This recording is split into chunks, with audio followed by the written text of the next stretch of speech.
Hello, everyone, and welcome to the Pash On Podcast. Let's get started with your host, Brian Pash.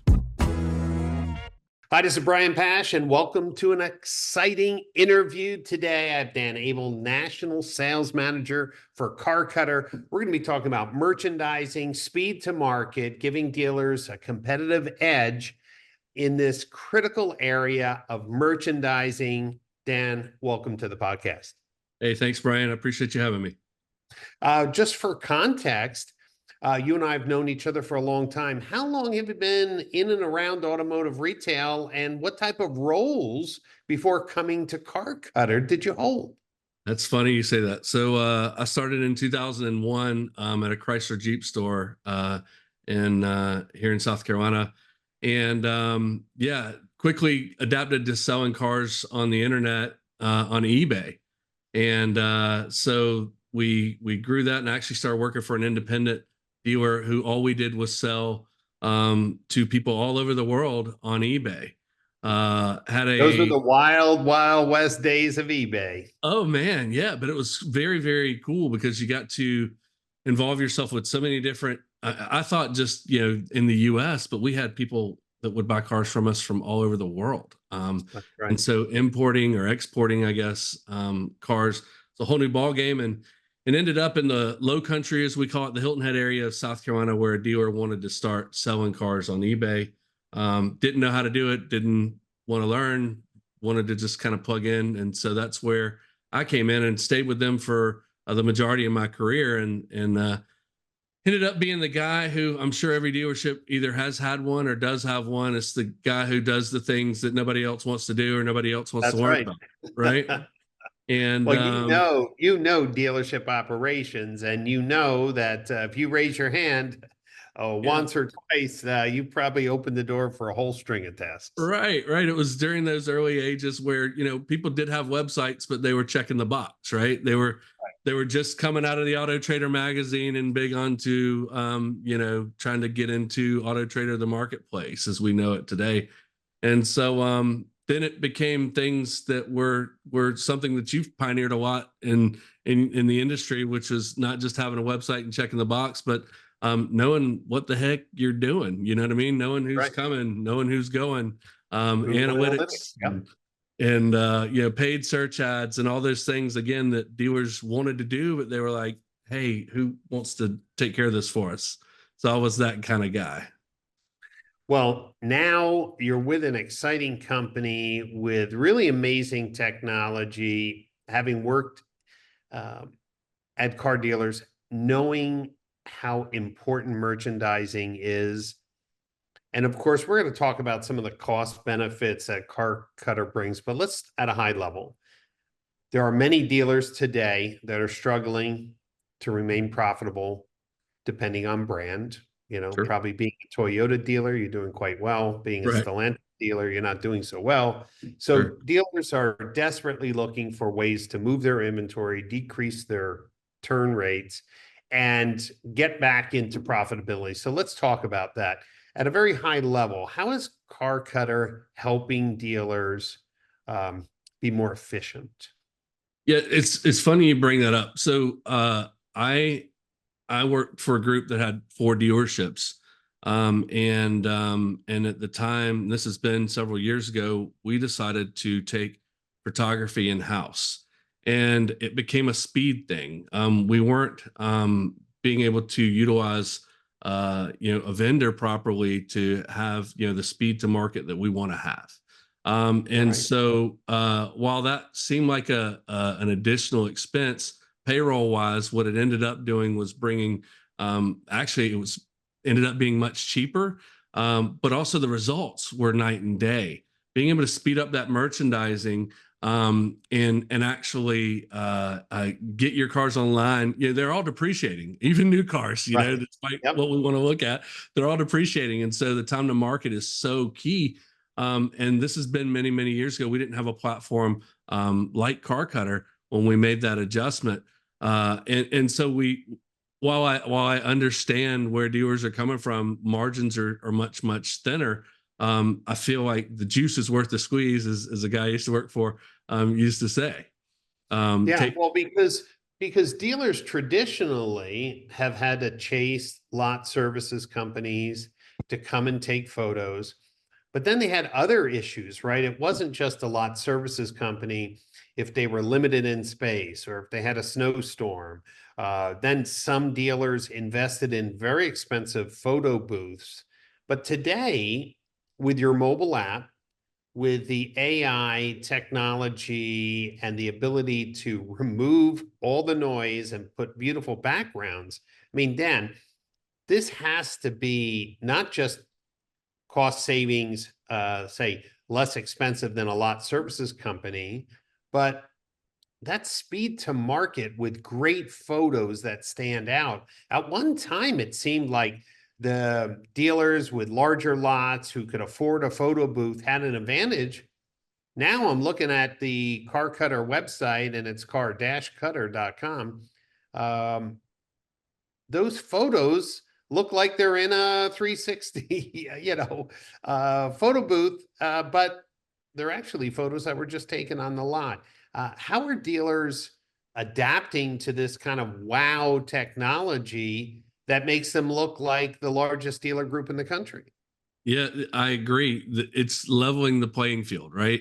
You don't have to spend tens of thousands of dollars, but not only you have to spend tens of thousands of dollars for a photo booth, but you also don't need to take up that real estate. The Car Cutter app, allows you to back a car right out of its parking spot and walk around it and take your photos. And we remove all those distractions.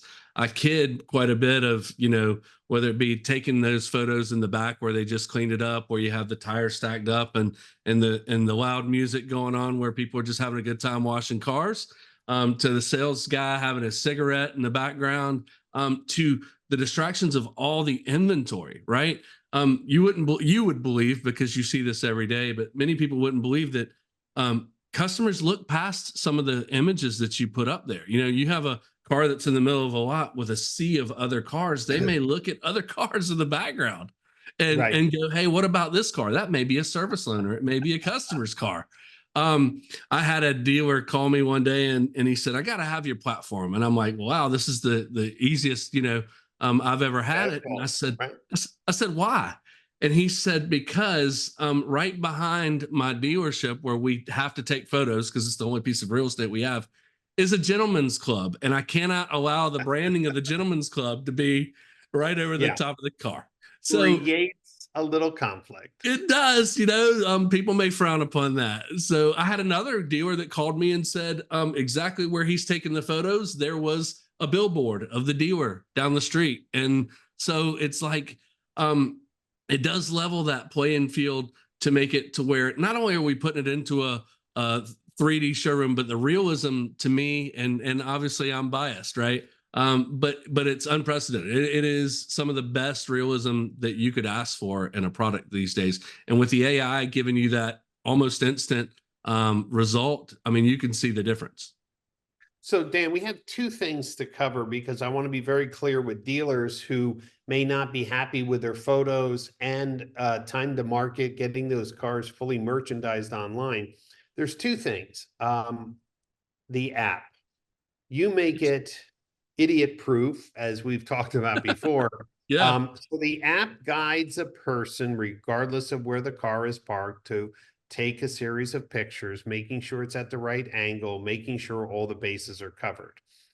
But what I thought was interesting is that once those photos are taken, there's no uploading into the cloud. Everything is done automatically. So as long as the photos are taken, that person doesn't have to go. Remember the old days, it was like, oh, we got to connect our phone to this PC and we have to load the photos up. I mean, that's a huge time suck if we look back at what people used to do, or a lot services company that comes in and takes photos and they're manually loading those photos up, which the dealer's getting charged for.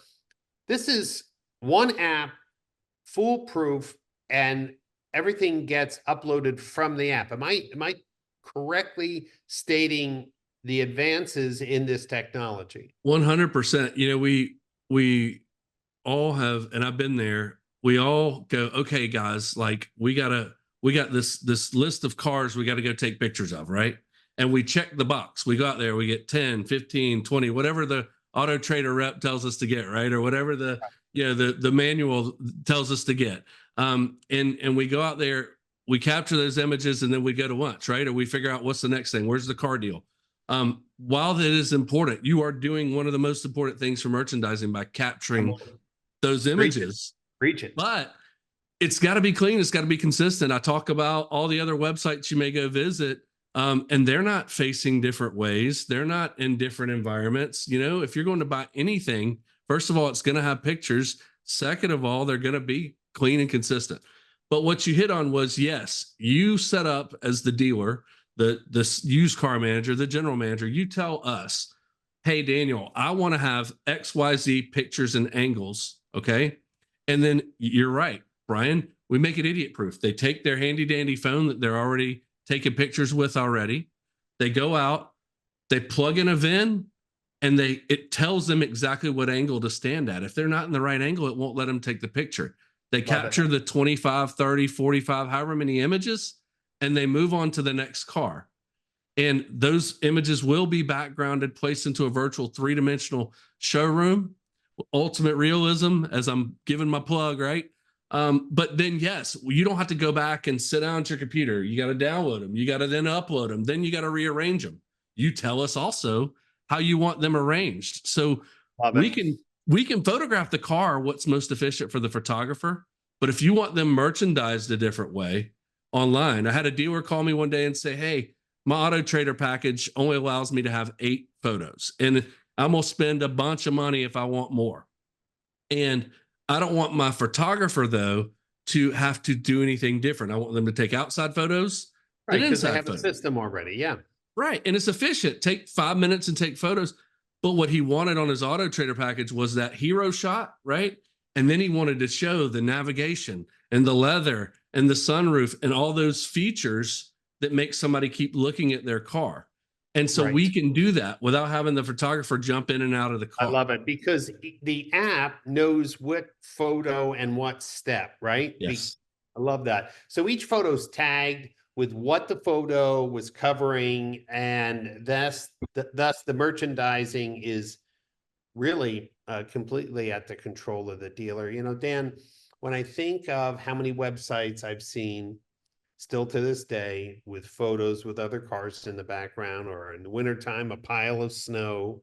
Has there been any studies that shows, say, accelerated turn rate with better photos versus the standard, busy, distracting photos? I don't know if I've ever seen a study, but we're looking at new furniture for a new house, and you go to the furniture sites and they're clean. Everything is AI now, simulated bedrooms, simulated living rooms. There's no distractions. There's nothing there. Obviously your technologies is doing exactly that for the auto industry, but what do you tell for dealers who say, hey, if I make this investment and have great photos, what can I expect in engagement or turn rate? Any data on that? Yeah. So I, being kind of a student of yours for quite some time we were joking earlier about, learning about Google Analytics and, in the early days in my digital career. And I racked my brain, about how can we as Car Cutter track this? And it's really hard, if at all, that you can do, because we are taking those images and we pass them on to a inventory management platform that then will syndicate them out to your website, your Auto Trader. So tagging or bagging any of that kind of stuff is really tough for us. So that being said, though, I will tell you one that'll probably blow your mind is a mutual friend of ours that's a website provider. Did a very large client of ours' website, and they're still a client to this day, and realized they were getting 52% more clicks from third-party websites, not even their own. 52% more clicks than they were prior to utilizing Car Cutter. And Car Cutter being not all the speed to market and those types of things, but just every car having images and they all looking the same. That's Yeah. just the Yeah. basic premise. Yep. So that was mine. Dan, one of the things on the marketplaces, I just think it's like any dealer who doesn't have your technology or a similar technology to make their photos stand out is missing a huge point. I agree. When someone's buying a $25,000 car or a $75,000 used car or a $100,000 used car, they want to feel that that car is a good investment, and nothing does a better job of getting that interest than photos. My wife, has a lot of expertise in, say, luxury handbags. And these handbags can be 10, 15, $20,000. When those things are for sale, they take the time, to properly photograph these things, details, scratches. And yet we have cars that are over $100,000 on busy, dirty lots, right?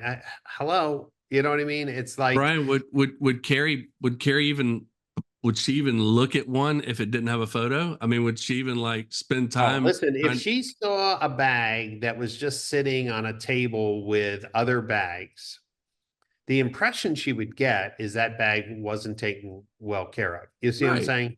Right. But if it's sitting on a table because of AI, because of photo realistic editing, it's sitting on a table, or if for retail, you can put the Hermes box or the Louis Vuitton box next to it, right?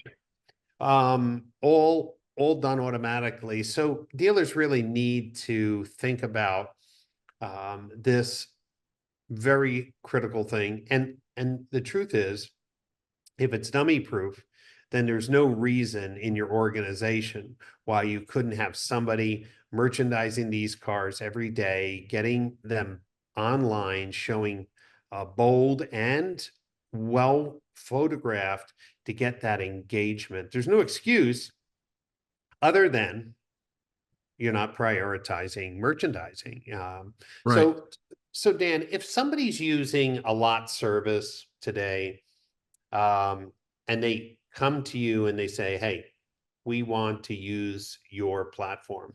What does that onboarding look like?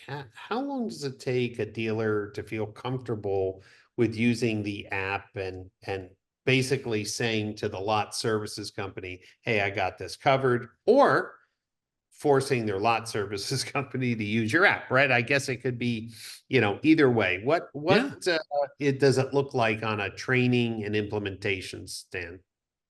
Yeah, the app is very, very user friendly. So a lot of it is a lot of the onboarding is super easy for us. But my team, as well as I, am available to help with any onboarding, hands-on training, or adjustments. The only things that typically take any solid time is going to be setting up integrations, to get those feeds properly running. And then any design, because while we have several designs online that you can see, as you mentioned, on our website, car-cutter.com, you can see, I think we have about 20 different standard, as we call them, showrooms. And they were very attractive. Yeah. And you can add your own branding to the majority of those, right, which is kind of common for our dealers. But if you say, I want to create my own, you send us some inspiration, we'll mock something up. That is something that does take a couple of days. Of course. But outside of that, if they pick one of the 20, design gallery, layouts, I mean, are they up and running in a few days after the integration? 3 days, maybe. Yeah, it's super easy. Super easy. Dan, you're coming to the Modern Retailing Conference in November 17th, 18th, 19th. I'm glad that Car Cutter is going to be there because, yes, we're going to be talking about the latest in personalizing websites and using first-party and third-party data to enhance the retail shopping experience and CDPs. But when it comes down to it, all the marketing in the world, all the data in the world isn't going to help if your photos look like crap. And if you're driving more and more people to a personalized experience, why would you ever drop the ball on merchandising? So I'm really glad that you will be there and being able to showcase your platform. That's really important. And Dan, if one of our dealers who are listening today wanted to reach out to you via email, what's the best email address for them to reach out? Because maybe some people say, hey, I'm not waiting to November to see this product. I want a demo. I want to show my used car team. I want my recon team to see this. What's the best email for you? Sure. It's Daniel, Daniel Able, at car-cutter.com. Feel free to email me. You can also, as I reply, give me a call. Super easy. I did want to touch one thing, if you didn't mind, Brian. We talk a lot about websites, and we talk a lot about time to market merchandising. But one thing that, again, being kind of a student of yours for quite some time and thinking of paid search, the marketplaces we've talked about, they're tens of thousands, even some dealers I know you've come across spending hundreds of thousands of dollars in these areas. And yet we drive them to cars that are on display that either don't have photos, or the photos that they do have are not up to par with the budgets that they're spending. We spend all this money to drive them to a store that's either empty or cluttered. And I think it's high time. I'm trying to kind of pioneer a movement of merchandising, whether it's with Car Cutter or someone else, which I sure hope it's Car Cutter. But guys, being from the dealership background, I certainly want to drive that point home that we've got to take a turn here. And you know what? It's interesting because as you were talking, I was just thinking about the last few days. I've been doing a lot of website visits, analysis, and the number of photos, like photos coming, new arrival. I know the what that blankets. means. Yeah, the blankets over the car, right? Yeah. And I'm like, how horrible is this? No one's buying or getting excited about a car without a photo. They're just not. 100%. Rare as hen's tooth, like one of one car, and you could put it under a blanket or, under a brick, and they would still want it. But you're absolutely right. With the money we're spending on digital marketing, with the money that we're spending on just our infrastructure, our staff, our overhead, our floor planning costs, there's absolutely no reason why our merchandising of the vehicle photos, inside, outside, 360 view of the car, why it shouldn't be anything less than the very, very best.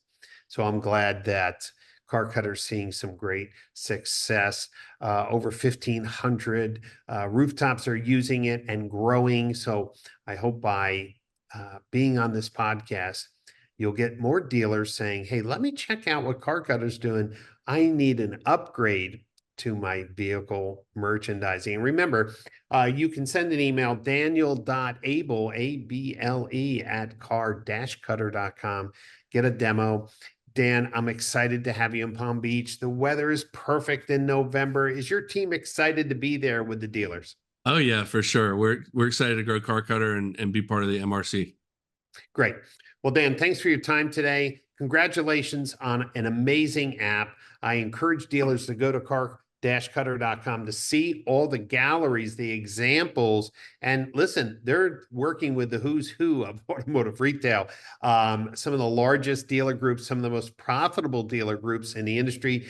We don't have to name drop. Go to the website and just see it for yourself. I want to thank everyone who listened in, and you should know that this podcast is part of a series on the road to MRC. That's the Modern Retailing Conference, November 17th, 18th, 19th in beautiful Palm Beach, Florida. And you can go to modernretailingconference.com, get your tickets. The event sells out every year. It's going to be an amazing event as we embrace AI, new technologies, new sales process, and focus on some of the basics that still are haunting retailing, like merchandising. So make sure you listen to all of the guests in our Road to MRC series. And you could just type in the Brian Pash podcast into any of your favorite podcasting players. Thanks, Dan, for being on the show. Thanks, everyone, for listening in. And I hope to see many of you in November at the Modern Retailing Conference. Until then, have a great day.